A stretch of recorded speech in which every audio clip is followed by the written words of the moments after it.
were on the moon, what they were doing. I'll take a little different tack. Let's talk about housekeeping for a minute.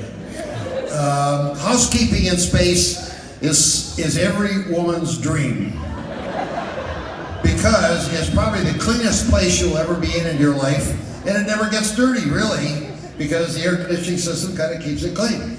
But there are a couple of things. We had to eat, we had to sleep, and we had to drink stuff, and I'm just going to, just one little thing about all that.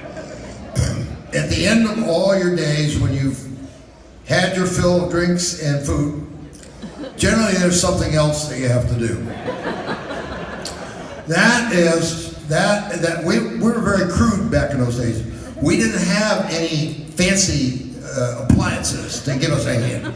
All we had were plastic bags. So you can imagine, you collect a little liquid in a tube and it goes into a plastic bag. And then somewhere along the flight, you open a valve to the outside and the vacuum pulls all that liquid out, and guess what happens to it? Turns into snow.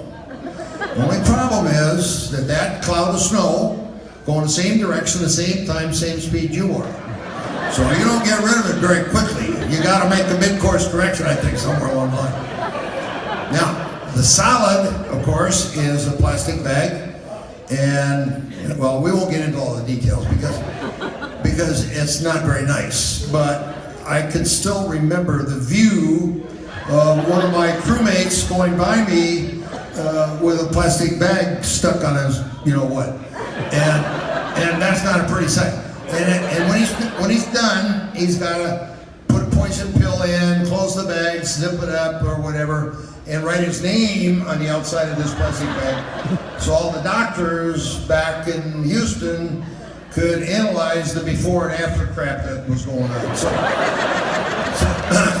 I happened to be lucky enough to do a spacewalk on the way home, an EVA, extravehicular activity, to collect some film canisters. And after I'd bought both of the film canisters back to Jim Irwin, standing in the hatch, he stowed them away.